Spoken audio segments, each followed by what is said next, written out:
capítulo 4.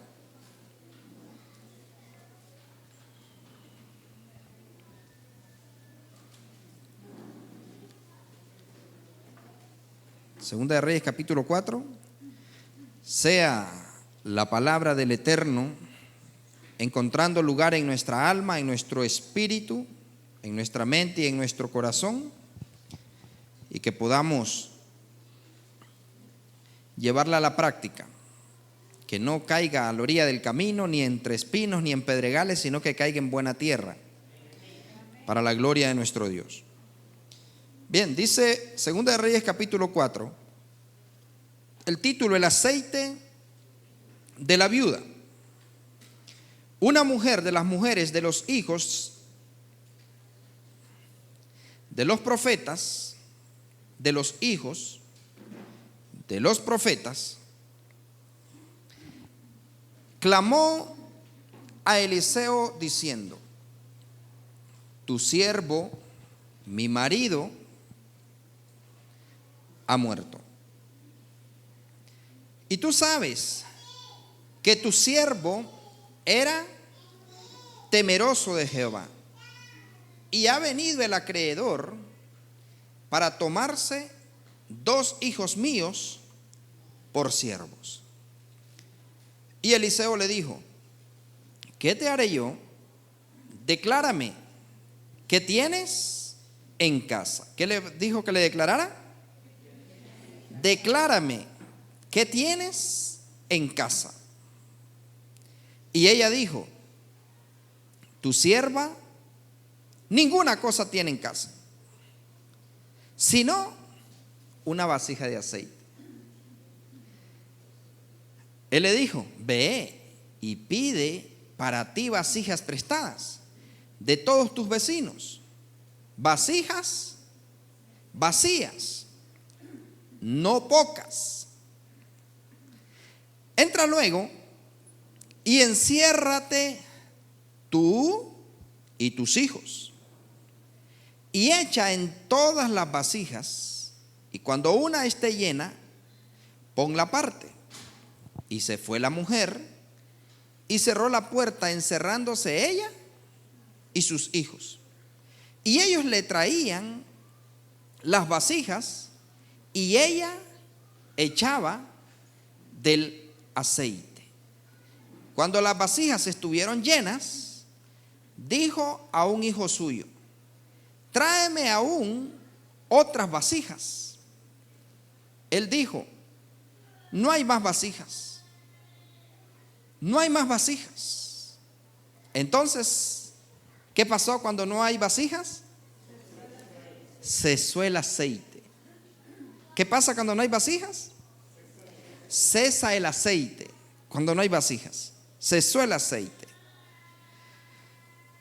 Cuando las vasijas estuvieron llenas, no. Ella dijo: no hay más vasijas, entonces cesó el aceite. Póngale atención a eso. Y vino ella luego y lo contó al varón de Dios, el cual dijo: ve y vende el aceite y paga a tus acreedores, y tú y tus hijos vivid de lo que quede.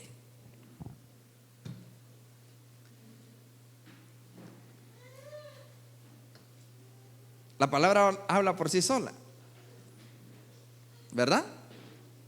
No hay nada que explicar. Vámonos. Ya está el café. Bien, hay algo extraordinario y maravilloso en la palabra del Señor, y es que siempre nos va a trasladar al pasado, al presente y al futuro. La palabra de Dios siempre nos lleva al pasado, al presente y al futuro. Hay gente que quiere encontrarse con la máquina del tiempo, pero la palanca es la palabra de Dios.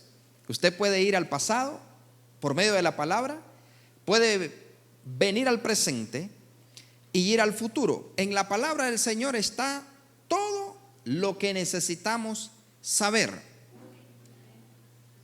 En la palabra del Señor está todo lo que necesitamos saber. Mira qué interesante esto en lo que estamos leyendo. Me llama mucho la atención desde la introducción. Yo tengo algo, creo que es un don del Espíritu de Dios, porque hay gente que cree que los dones son 9, pero los dones del Espíritu Santo no solo son 9, porque hay dones que el Espíritu de Dios da a las personas, incluso hasta los rebeldes. Dice el libro de los Salmos: has dado a los dones, aún a los rebeldes, para que habite entre ellos Jehová. O sea, para que Dios sea glorificado. Aún a los rebeldes Dios les ha dado dones para que sea glorificado el nombre de Jehová. Entonces, yo le pregunto, ¿los dones de los rebeldes serán los dones del Espíritu Santo o serán dones para que Dios muestre su gloria por medio de ellos? ¿Me entendió la pregunta o la realicé mal? Los dones de los rebeldes son los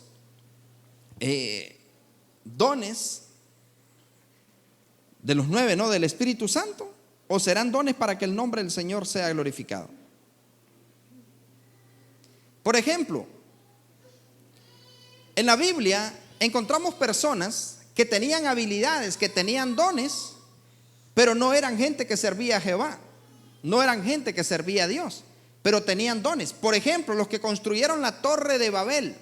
Y si Dios no interviene, la inteligencia, la capacidad que tenía esa gente, si Dios no ha descendido y ha confundido su lenguaje, ¿qué hubiera pasado con esa gente?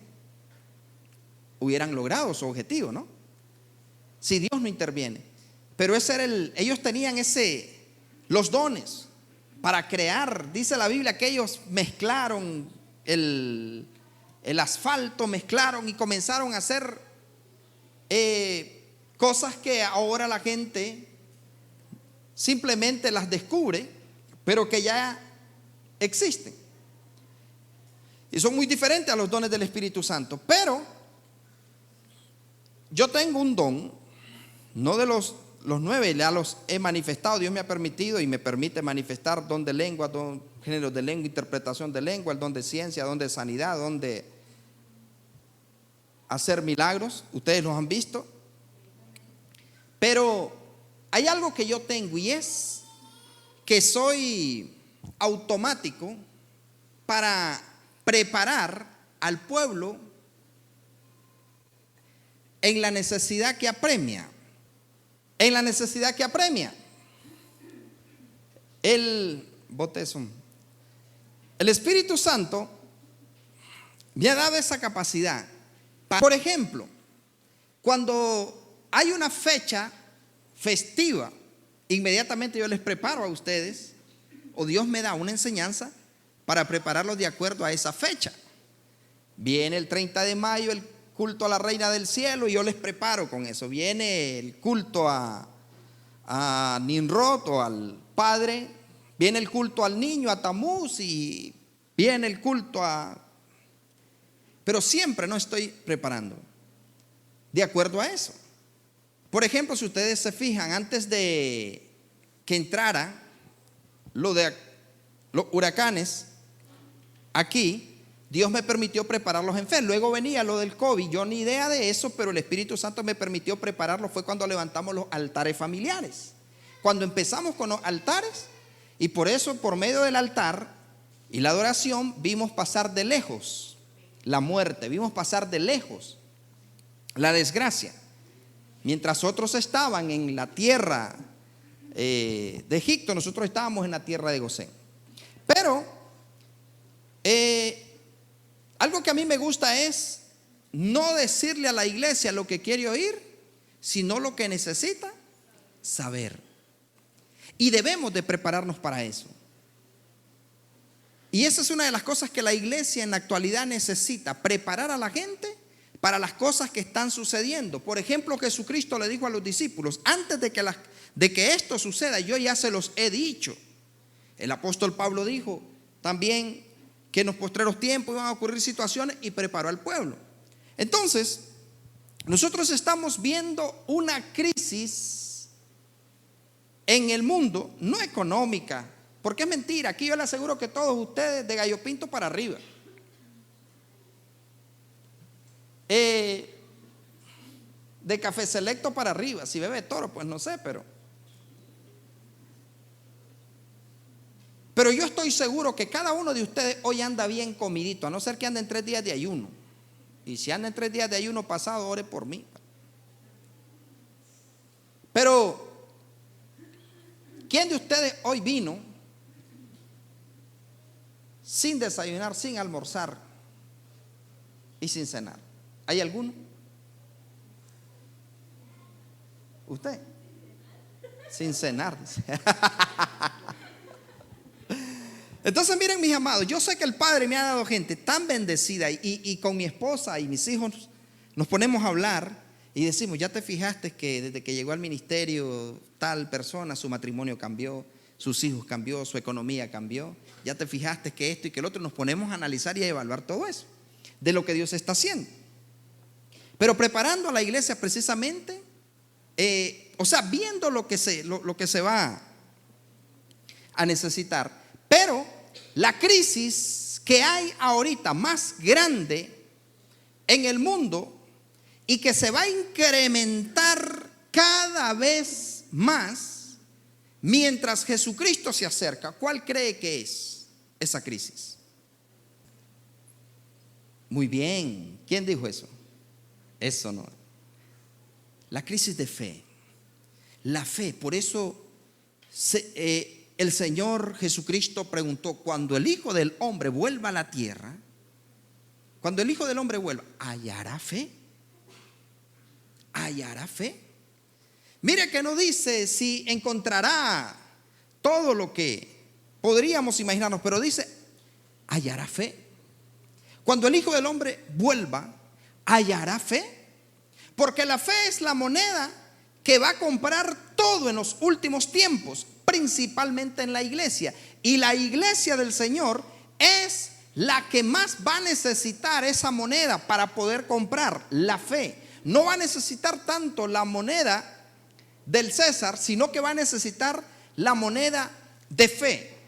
Por ejemplo, ahorita por lo menos los dejaban entrar con mascarilla, al banco los dejaban entrar con mascarilla, al súper, a la tienda, a algún lugar lo dejaban entrar con mascarilla. Pero si hubiese habido una restricción de que dijeran, si vos vas a la iglesia y sos cristiano, no vas a poder, no te podemos vender, no puedes comprar ni vender. ¿Cómo hubiera resuelto la iglesia hoy en este 2022? Desde el 2020 que entró esa, sí, creo que en el 2020 fue que embozalaron a la gente, ¿verdad? Desde el 2020. Y algunos ya se encarnó en ellos, ya se adaptaron al bozal. Y la Biblia dice, no pondrás bozal al buey que trilla. Pero, ojo y oído, el asunto es que supongámonos, o bueno, no supongamos, sino que visualicémoslo, hermano Gonzalo. ¿Qué hubiese pasado si hubieran dicho, ¿usted va a la iglesia? Sí. ¿A qué iglesia va? Bueno, yo voy al Ministerio de Fuego. Pues a usted no le podemos vender. Y para poner un ejemplo, ¿no? ¿Y usted a qué iglesia va? No, a la Hermosa. Bueno, a usted no le podemos vender. ¿Y usted a qué iglesia? O sea, me estoy refiriendo a la iglesia cristiana. ¿Cómo hubiese resuelto la iglesia ese asunto? Que no hubiese podido comprar ni vender, Aarón. Porque al menos yo, por ejemplo, yo dije, ese bozal yo no me lo pongo. No me lo pongo. Pero de repente me tocaba ir al banco. Me tocaba ir al súper, no. Samuel me hacía el vuelo. Pero había lugares donde por ley tenía que hacerlo. Pero todavía era permitido. Pero visualicemos y dimensionemos ese asunto, Angelita. Si hubieran dicho, si usted es cristiano desde el 2020, si usted es cristiano, usted no va a poder comprar ni vender. No estamos hablando directamente de que les fuesen a poner la marca de la bestia, que solo le hubieran dicho, no le vamos a vender comida, no le vamos a vender, es más, ni agua ni luz. Es más, ya no va a poder tener Facebook ni WhatsApp, ni andar haciendo TikTok porque no le vamos a dar internet porque usted es cristiano. ¿Cómo lo hubiera resuelto la iglesia? Y más aquellos que se encerraron para transmitir los cultos en línea.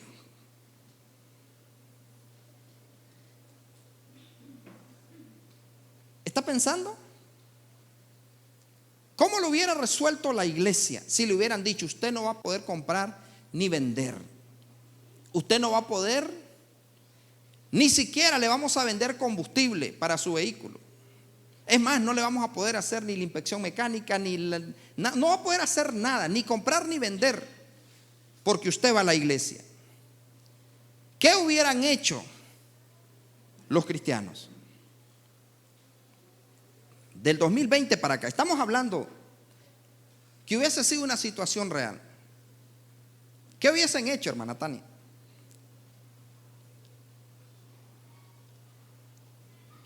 ¿Qué hubiesen hecho? Dígame usted.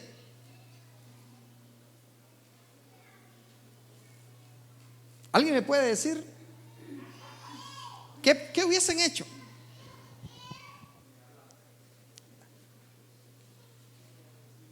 Simplemente decir, ¿es usted cristiano? ¿Qué significa eso? ¿Cree en Dios? ¿Quién es? ¿Qué sabor tiene? ¿Lo han probado? ¿Lo han visto? ¿Cuánta gente hubieran negado la fe? Y hubieron algunos que la negaron, pero estamos hablando de la realidad que en determinado momento la iglesia va a enfrentar. Pero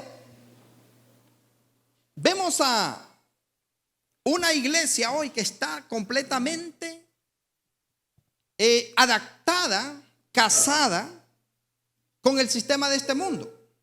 No puede vivir sin luz eléctrica, no puede vivir sin lavadora, no puede vivir sin refrigeradora, no puede vivir sin el celular, no puede vivir sin el Facebook, no pueden vivir. ¿Sabe usted que hay gente que va a ser mandados en los vehículos a 4 cuadras? Va a comprar las tortillas a 2 cuadras en moto, en vehículo. Y usted le dice, ¿y por qué no nos vamos en bus? La sangre de Cristo tiene poder. ¿Cómo que voy a viajar en bus?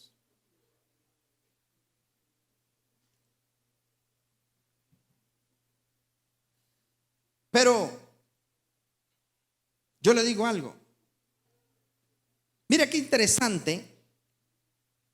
A lo que a mí me gusta adaptarme al tiempo y preparar a la iglesia para los acontecimientos futuros. Porque déjeme decirle que ese momento se va a llegar. ¿Se ha fijado usted cuántas páginas cristianas las censuran? Primero las cierran por 2 días, después las cierran por 1 semana, después por 15 días. Y en un momento la gente sube pornografía, sube vulgaridades, sube tonterías y se vuelve viral. Pero suba algo que tenga que ver con el reino de Dios y para los cristianos ya es restringido. YouTube manda una advertencia para lo del bicho ese, y si las personas ponen que usted puede tomar algo natural o que usted lo pueda contrarrestar que no, con otra cosa que no sea el pinchazo de la serpiente, inmediatamente se lo censuran. O con la comunidad esta, ¿no? Si usted menciona esa palabra en internet, inmediatamente le botan el video o le pueden cerrar el canal. Pero la iglesia cada vez más se le va reduciendo el círculo, y como se lo van reduciendo el círculo o les van socando el mecate, entonces algunos de ellos lo que están haciendo es adaptándose, conformándose. Y ellos diciendo, ya no soy cristiano, ahora yo soy de cualquier otra cosa. Pero en el tiempo de Jesús, ser cristiano era moda. Valía la pena padecer por Jesús. Pero hoy en día, ser cristiano está llegando a un punto que es ser el patito feo. Y vos sos cristiano. Uy, qué atrasado que estás.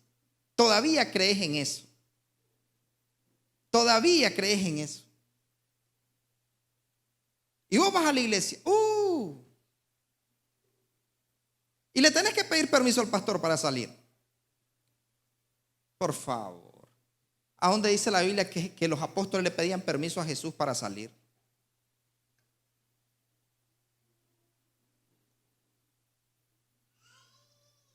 Y tenés que avisar si no llegas.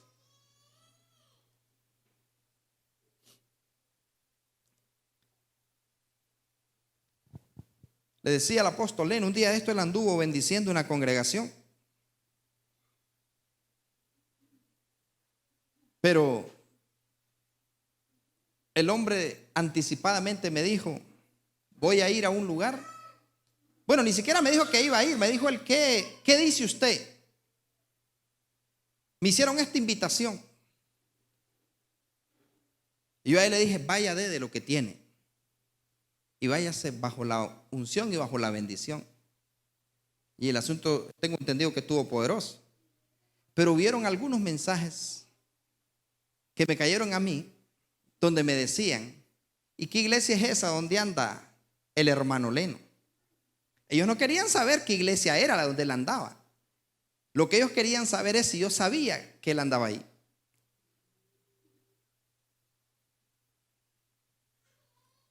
Otros me dijeron, es que ya no se está congregando donde usted, el hermano Leno. Y yo solo me reía y decía, qué bueno que me dijo. Pero el hombre se fue bajo bendición, porque el hombre entiende de autoridad. Pero alguien podría decir, es que tenés que avisar que vas a salir. Y yo sé que eso marcó un antes y un después. Marcó un antes y un después. Pero vamos al punto, mis amados, que la iglesia está llegando a ese momento donde se va a demostrar quién es quién, porque ser cristiano no va a ser moda, ser cristiano va a ser el blanco. Ser el blanco. Saber, el ser cristiano va a llegar un momento que va a ser el blanco. O sea, que van a decir, no, los cristianos. Y va a llegar un momento donde la gente va a comenzar a negar la fe y va a empezar a rendirse al sistema del mundo, y ya lo estamos viendo. Y la Biblia lo dice, que muchas estrellas caerán del cielo. No crea que se está refiriendo a las estrellas o se está refiriendo a los demonios. Se está refiriendo a gente que era considerada en alta estima, gente que va a ser reconocida, gente que va a ser influencer cristiano. Pero de repente ellos van a decir, ya no creo en Dios. Y lo vamos a ver más seguido, pero es allí donde vamos a ver nosotros, o vamos a demostrar nosotros de qué estamos hechos. ¿Cuál es el material del que estamos hechos? Porque el fuego, dice la Biblia, va a probar la obra de cada uno, a ver de qué está hecho, ¿no? Si es oro, si es plata, o si es heno u hojarasca. Pero se va a llegar ese momento donde usted va a tener que demostrar de qué está hecho, porque si a usted no le venden aceite, a usted no le venden harina, a usted no le venden de todo lo que está acostumbrado. Hay gente que dice, es que yo no puedo comer si no tengo en la mesa. Es que en la refri no puede faltar.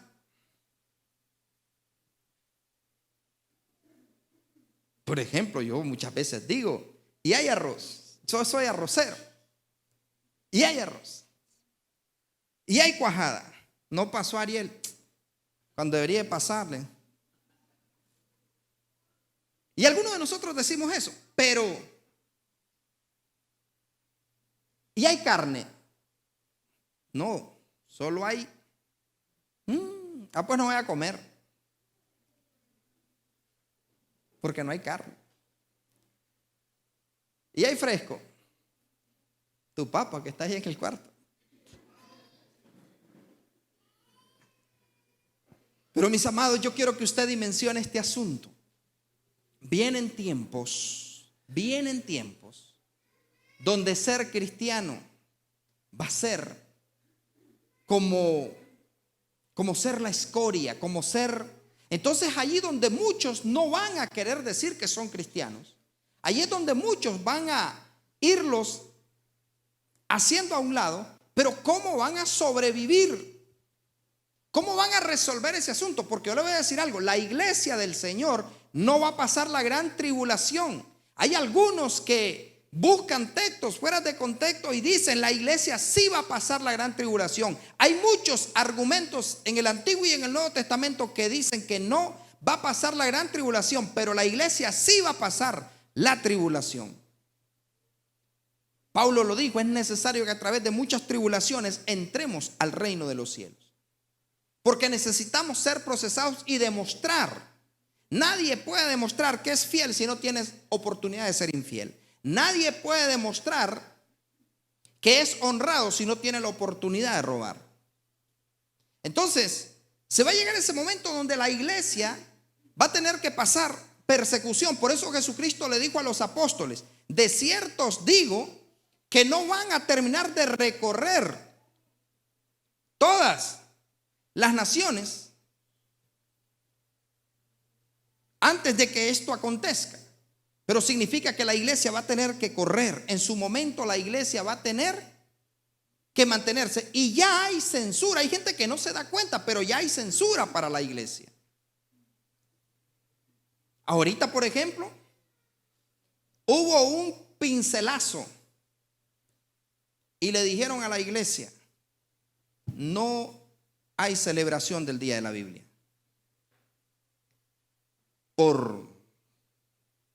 Les dijeron varios argumentos, entre ellos por seguridad. Pero el día de la Biblia, no. Ya fuimos a pedir permiso para el evento del 5 de diciembre y la respuesta fue, después de las elecciones, les damos respuesta. Va a llegar un momento que esto va a ser prohibido, sonido prohibido, micrófono prohibido, YouTube prohibido, Facebook prohibido. Y aquellos que están acostumbrados al Facebook Live, aquellos que están acostumbrados, que ya no predican en las calles porque ahora creen que a través de Facebook lo tienen cubierto todo. Y no, hay gente que no saben con qué se come Facebook. Hay gente que no saben con qué se come YouTube. Hay gente que no saben. Todavía hay gente que creen que dentro del televisor lo que hay gente, y algunos todavía lo quiebran buscando las personas adentro. Pero va a llegar un momento que la iglesia tiene se le va a sacar paso. Pero donde vaya, va a tener que ir dejando huellas. Sin Facebook, sin WhatsApp, sin YouTube, sin Instagram, sin TikTok, sin micrófono, sin parlante. Y más aquellos que están acostumbrados. ¿Y qué tal el sonido donde vamos a ir a dar el toque? Y hay tarima. Y hay luces. ¿Y qué tal las sillas? ¿Son cómodas? ¿Son reclinables?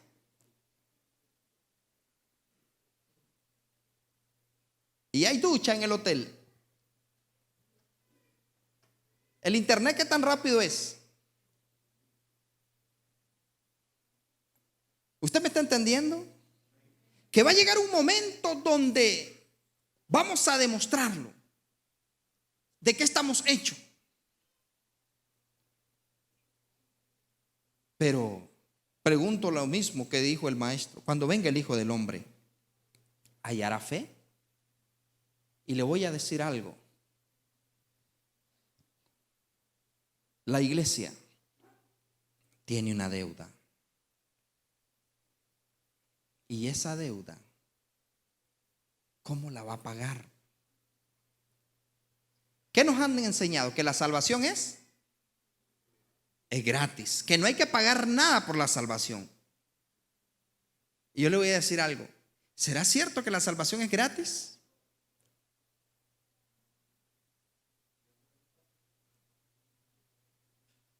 ¿Será cierto que es gratis?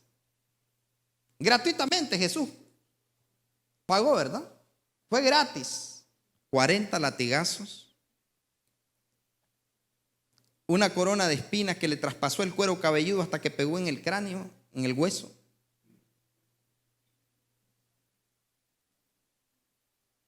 Clavos en sus 2 manos, en sus pies. Bien gratis, ¿no? Y él dijo: si a mí me llamaron Belcebú, si a mí me llamaron endemoniado, si del árbol verde hicieron esto, ¿qué no harán con el seco?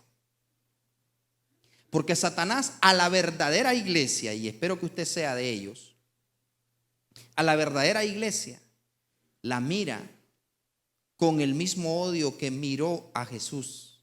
No fueron necesariamente humanos los que torturaron a Jesús, sino que fueron gente poseída directamente por el diablo. Bien lo ilustra Mel Gibson cuando muestra a aquella mujer disfrazada de Satanás, porque fueron gente poseída por el diablo, y fue el diablo mismo que usó las manos de los romanos. No fueron los judíos que mataron a Jesús. Usted nunca diga esa blasfemia, porque la salvación viene de los judíos. Los judíos no mataron, los judíos no estaban en el poder, los judíos estaban gobernados por los romanos.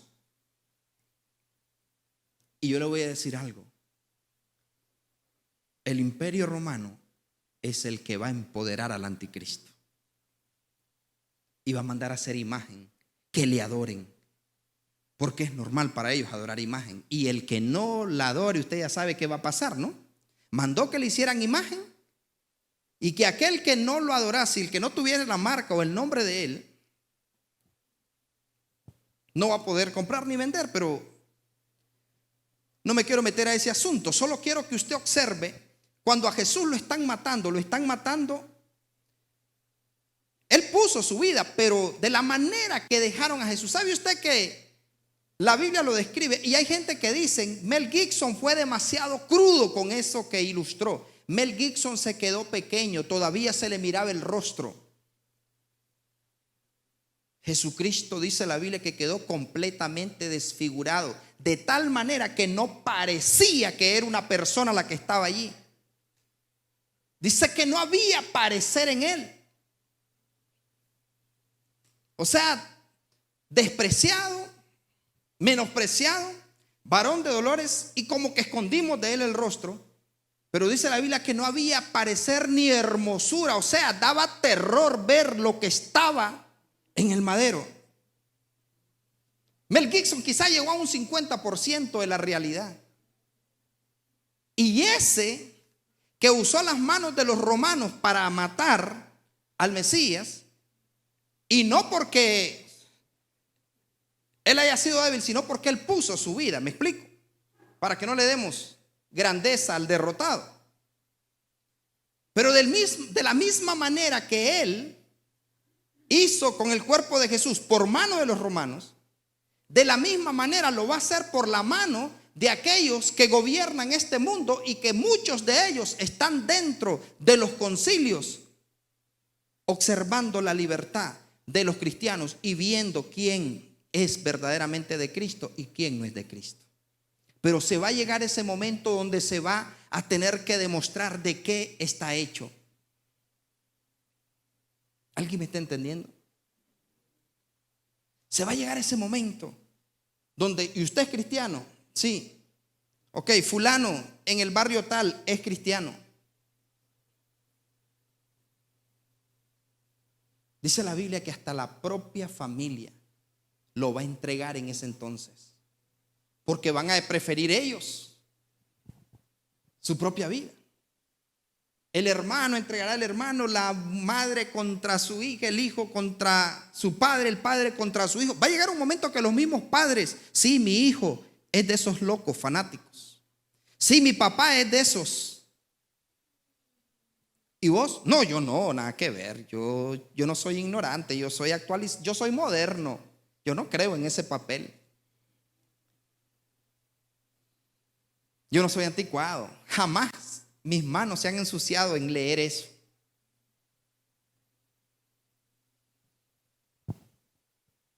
Pero iremos a ser nosotros de los que vamos a decir, sí, yo soy cristiano. ¿Estás seguro? Sí. Vamos a ver si es cierto. Tráiganme a Lucas. No, al niño no. No, ustedes dicen que son, sí, tráiganmelo.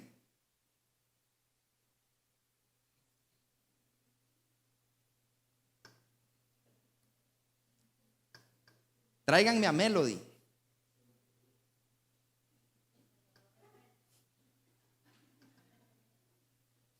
Tráiganme a Lester.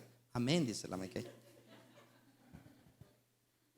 Iglesia, ¿usted me está entendiendo?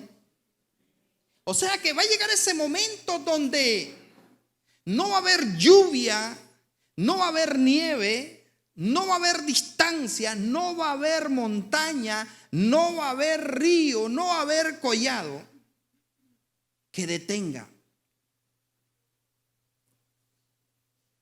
a los verdaderos cristianos. Pero la convicción tuya va a llevar a muchos a los pies de Jesús, porque se van a dar cuenta si esta mujer y este hombre tienen esa convicción y han sido capaces de hacerlo. Si esa fe está en este hombre, por algo ha de ser. Pero van a haber algunos que fácilmente van a decir, yo no soy cristiano. Y algunos, sin todo eso que se viene, ya lo están negando. Yo solo este mes voy a la iglesia y ya el próximo me retiro. Yo ya no voy a seguir yendo a ninguna iglesia, porque para mí las iglesias, yo ya andarle dando cuentas a un pastor, no, yo no, ni a mi esposo. No, eso de leer la Biblia. Y más a ese pastor que se le ocurre, fíjate, todo miembro del ministerio de fuego se tiene que caracterizar. Si es que me parece que lo escucho. Por leer la Biblia, por lo menos una vez, por favor. ¿Acaso que yo voy a ser pastor? Él porque es pastor que la lea. Pero yo no. Imagínense al mismo Jesús, los hijos de María, hermanos de Jesús. En su momento, ayúdame, Samuel, creo que es Juan 7 o Juan 2. Le dicen sus hermanos, vete, anda, date a conocer al mundo. Pero aquí no estés hablando eso. Y dice Juan el escritor, porque ni aun sus hermanos creían en él. Porque ni aun sus hermanos creían en él. ¿Usted sabe cuánta gente en la iglesia? Es que Ariel me quedó viendo mal. Es que ese Ariel ya me tiene tema el hombre. Y ay, yo quiero dejar el carro allí. ¿Qué fue? Como que si lo tienen a nuca. Allá en la iglesia tal yo me parqueaba como quería. Ese hermano Alejandro es nuevo y haciéndole seña a uno como que si es piloto de avión.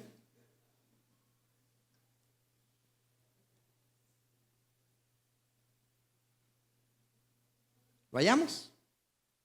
Y le dijeron sus hermanos, sal de aquí y vete a Judea, para que también tus discípulos, ojo y oído que no está hablando de hermanos en Cristo, porque algunos dicen, no, cuando habla de hermanos es como ustedes, los evangélicos que dicen el hermano tal o la hermana tal, no, hace la distinción, ¿no? Y le dijeron sus hermanos, sal de aquí y vete a Judea, para que también tus discípulos vean las obras que haces. Dale el siguiente.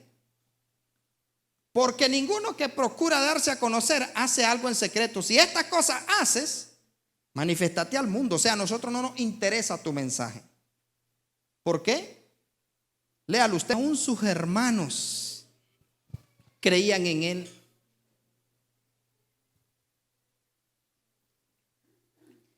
Los hermanos de Jesús no creían en él. Pero ¿saben qué llevó a los hermanos de Jesús a creer en él? ¿Sabe usted qué llevó a los hermanos de Jesús a creer en él? ¿Alguien me lo puede decir? ¿Qué llevó a sus hermanos? Porque ellos le decían: a nosotros no nos hables de eso. Viví tu vida. A vos fue que te lavaron el cerebro. Vos allá y yo aquí. Si querés leer la Biblia, vos, el hermano, el santo, el perfecto, el que ya no peca, viví tu vida. Pero a mí déjame tirarme mi cigarro en paz. A mí déjame oír mi música en paz. A mí déjame ver mis películas en paz. A mí déjame jugar mis juegos en paz. Pero a mí no me hables de eso, a mí no me digas nada de eso. ¿Por qué ellos no creían en él? ¿Y por qué después creyeron en él? Porque ellos vieron con sus ojos que ese hombre no lo doblegó el puño romano porque le dieron golpes en su rostro. Desde que lo estaban interrogando, golpearon su rostro. No lo desfiguraron en el madero. Uno de ellos le dijo: profetiza quien te golpeó. ¿Usted cree que le dijo: profetiza quien te golpeó? Profetiza quien te golpeó. Hubo otro que le dijo: va, a otro salvó y él mismo no se puede salvar. Pero ellos vieron que a Jesús le salía sangre por la boca, sangre por la nariz. Y él decía: ¿qué sigue? Le dan los latigazos. Jesús pudo darse por vencido desde el momento en que lo llevaban arrastrado, porque desde allí lo dejaron solo los discípulos. Eso de que los discípulos lo abandonen a uno no es nuevo. Desde un principio lo dejaron solo. Uno hasta envuelto en una sábana andaba y salió en guinda y la dejó botada. Allí no hubo Pedro, allí no hubo ni uno solo que fuese con él. Ninguno de ellos dijo: si lo van a encadenar a él, encadénenme a mí también. Si lo van a golpear a él, golpéenme a mí también. No, señores, cuando de verdad hay que demostrar, ni su madre, que la gente que dice que hay mentira. En ningún momento ella se opuso. No registra la Biblia que ella lo agarró y dijo: no se lleven a mi hijo, no lo toquen, jamás. Ella no estaba presente cuando se lo llevaron. Ella no estaba presente. Incluso lo vio en la cruz de lejos, porque ni su madre estaba dispuesta a vivir lo que él estaba viviendo. Pero él se mantuvo firme. Y nosotros, es que en esa iglesia no me parece Dios.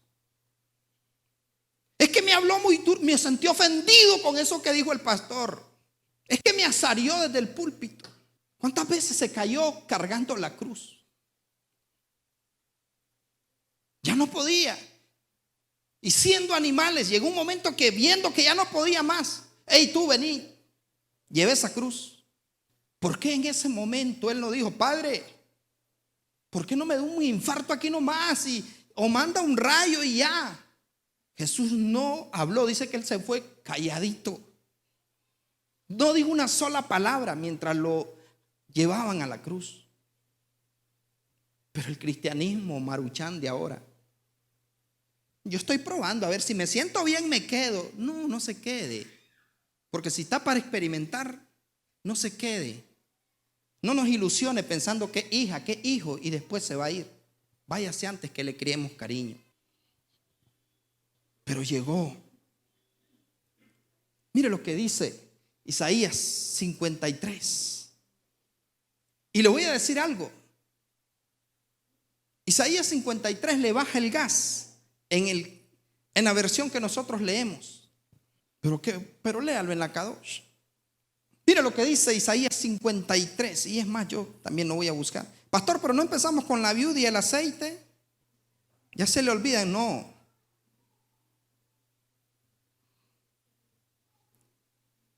Isaías 53. Mira lo que dice. ¿Lo tienen? Mira lo que dice el verso 1. ¿Quién ha creído a nuestro anuncio? ¿Y sobre quién se ha manifestado el brazo de Jehová? Subirá cual renuevo delante de él, y como raíz de tierra seca. ¿No hay qué? No hay parecer en él, ni hermosura. Le veremos más sin atractivo para que le deseemos. ¿Y cómo nos presentan a Jesús? Ojos azules, barba cerrada con candado. Pero dice que lo mirarán sin parecer ni hermosura. Le veremos más sin atractivo para que le deseemos. Despreciado y desechado entre los hombres, varón de dolores, experimentado en quebranto. Y como que escondimos de él el rostro. Estaba profetizado que nadie iba a estar con él en la cruz. Hasta el Padre en un momento, a la hora, creo que fue la hora sexta, a las 12 del mediodía, hubo tinieblas. Y fue 2 veces que Jesús habló en la cruz. Los evangélicos leen las 7 palabras en la semana del satanismo, y el viernes que hacen rituales satánicos que le dicen Semana Santa, porque hay evangélicos también que celebran las 7 palabras. Pero Jesús, fueron 2 cosas las que dijo en la cruz, y ni siquiera es una cruz, eso es una estaca, dice la versión original. Pero conviene lo de la cruz para argumentar lo de hacer la cruz invertida y una serie de cosas. Pero, ¿por dónde íbamos? Despreciado y desechado entre los hombres, varón de dolores, experimentado en quebranto, y como que escondimos de él el rostro. Fue menospreciado y no le estimamos. Todos lo negaron. Bueno, les decía que Jesús, fueron 2 cosas las que dijo en la cruz. Una, le dijo a uno de los, como para más vergüenza a Satanás: de cierto te digo que hoy estarás conmigo en el paraíso. Y lo otro que él dijo fue: Eli, Eli, lama sabactani. Dios mío, ¿por qué me has desamparado? Depresión. Jesús se sintió solo porque Dios mismo, yo le voy a decir algo, hay gente que le da depresión, pero Dios está ahí, y si lo pueden entender, salen de ese asunto. Con solo leer el Salmo 103 se liberan. Pero mira lo que dice: ciertamente llevó él nuestras enfermedades y sufrió nuestros dolores, y nosotros le tuvimos por azotado, por herido de Dios y abatido. Mas él herido fue por nuestras rebeliones, molido por nuestros pecados. El castigo de nuestra paz fue sobre él, y por su llaga fuimos nosotros curados. Derecho que deberían de reclamar los verdaderos hijos de Dios, no estar pensando en mi doctor, en mi médico. Pero es más fácil, ¿no? La mayoría le gusta el camino más fácil. Todos nosotros nos descarriamos como ovejas, dice.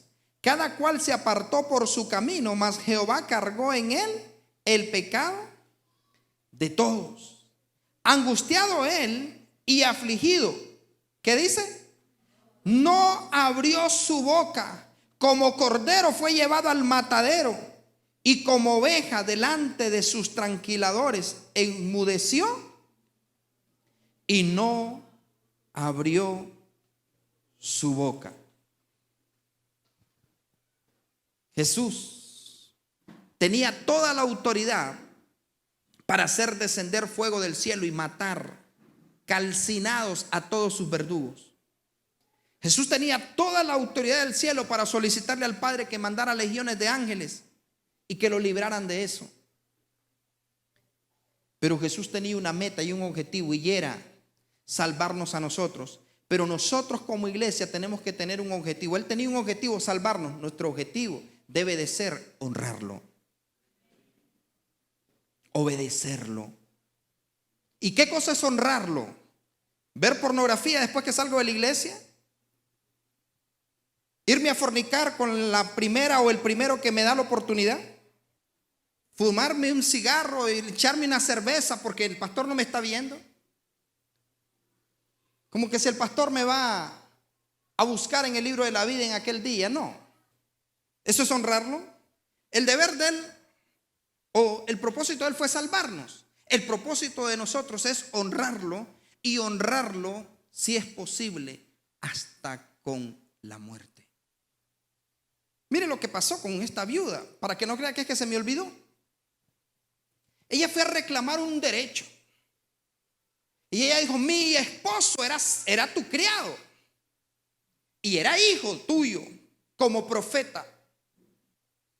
Y así hay muchos, ¿no? Señor, yo ayuné, yo sirvo en la iglesia, yo predico, yo oro, yo ayuno, yo hago aseo.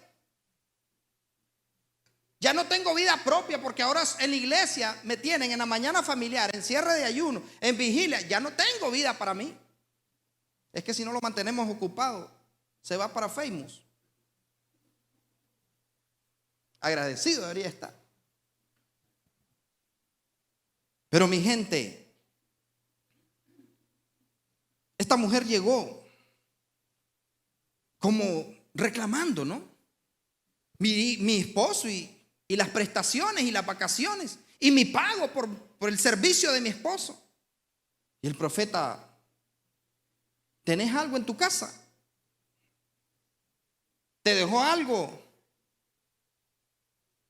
el profeta, el hijo? Porque el que le servía no era ella ni los hijos, quien le servía era el esposo. El esposo murió y se acabó. Solo una vasija le quedaba de las que el esposo había dejado. Porque eso suele pasar, es una vergüenza. Que muchas veces el hombre es el que ora, el que ayuna, el que lee, el que tiene que hacer el altar, porque la esposa está cansada, tiene muchos quehaceres. O viceversa, a veces hay mujeres que ella es la que alista a los niños, ella es la que tiene que ir a la iglesia, ella es la que tiene que convocar los ayunos, ella es la que tiene que convocar la oración. Y la mayoría de las iglesias, si yo les digo ahorita pónganse de pie los hombres, perdemos. Pero en este caso la viuda, ella no era la hija del profeta, era el esposo. Y se murió el esposo y hasta allí nomás llegó la prosperidad. ¿Por qué ella no era hija de profeta? Es que no habían profetas. Pregúntele a Débora. Débora era una profetisa, y cuando los hombres se acobardaron, ella fue la que se levantó como madre y como profeta y representó a la nación y fue jueza y gobernadora de la nación de Israel. Pero la mujer llega reclamando derechos, ¿no? Y así está la iglesia. Yo ya oré, yo ya ayuné, yo ya leí, yo ya fui a la iglesia. Ahora, pero él le dice: ¿tenés algo ahí? ¿Tenés alguna? Sí, le dice a ella. No, no tengo nada, solo una vasija de aceite. ¿Y tenés algo con qué comenzar el negocio? Hoy me dijo una persona, y por eso me inspiré en esta enseñanza, por eso les decía, yo me inspiro en el momento. Me decía una persona, me contestó un estado, no es de aquí de Estelí, pero es hija de la casa. Y es de aquí de Nicaragua, ¿verdad? Para que no vayan a decir, será Costa Rica, será Estados Unidos, será España. Se llama. Y me dice: profeta, yo he estado orando, he estado ayunando, es cuando más he estado obedeciendo a Dios. y estoy declarando, me dice, en mi negocio tal y tal cosa. Y es cuando más mal me está yendo financieramente. Y mire, me dice ella, he estado sirviendo en la iglesia y debo la mensualidad de mi casa, debo la mensualidad y comenzó a hacerme una lista. Y no sé cómo voy a hacer. Uno discierne en el espíritu cuando alguien te cuenta porque quieres que le des, pero también uno discierne en el espíritu. Ella no me estaba pidiendo, yo sé que no me estaba pidiendo, lo que quería es arrancarme una palabra, que yo le dijera algo. Y vengo y le digo a ella, bueno, me dice, no sé cómo voy a hacer porque no tengo cómo resolver este asunto. Y le dije, tome lo que tiene, la cantidad que sea, tome lo que tiene y vaya, entréguelo, que ore por usted, la persona que está bajo mi cobertura, que ore por usted, y eso le va a generar para lo que viene, para lo que necesita. Y yo sé que así va a ser. Yo sé que así va a ser. Pero el punto es que ella me dijo, amén, profeta, así va a ser. Pero sí tenía algo, pero ella decía que no tenía. Está como aquella anciana que dijo, hermanos, quiero contarles un poderoso testimonio. Hermanos, dice, no tenía cómo comprarle la leche a mi nieto. Y oraron por mí, le dije al pastor. Y mire, dice, hermanos, me recogieron una ofrenda y no hubo necesidad que cambiara mi billete de 500. Usted, yo le voy a decir algo, y le voy a regalar una llave gratis. Antes, cuando yo no era próspero, antes cuando yo no era millonario, me salí del trabajo para dedicarme a tiempo completo. Me ofrecen un salario y al año me dan vacaciones y me dicen, ya no le vamos a seguir dando la ayuda. Y me dejan en el aire. Y yo me regresaba a Egipto o seguía para Canaán. Pero el asunto es que me fajé. Por eso hoy ustedes están aquí de lujo y toda la onda. Me fajé. Pasé situaciones, pero había momentos que yo solo lo que tenía eran las uñas para comerme, para distraerme. Y yo decía, no tengo. ¿Y sabe qué hacía? Agarraba mi Biblia, que me había costado 75 córdobas de un solo. No se me olvida mi primer Biblia. Y agarraba mi Biblia y yo decía, voy a ir a predicar. Porque al final no tengo para comer. Hay uno forzado. Y me iba yo a predicar. Y en lo que me iba a predicar, y ya me iba para la casa, ya miraba yo que iba algún billete dando vuelta. Yo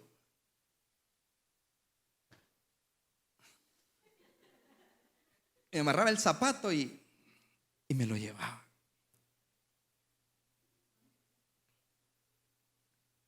Él paga.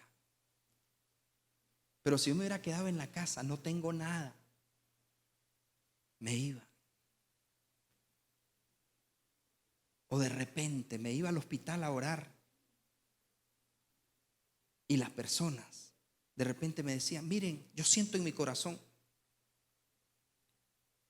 Porque Dios dice, no lleven oro, no lleven plata, no lleven 2 túnicas, no lleven alforjas, porque el obrero es digno de su salario. Que no tienes nada, mentira. Tienes una Biblia con la cual tú puedes ir al hospital, puedes ir a la cárcel, puedes ir y Dios te va a pagar.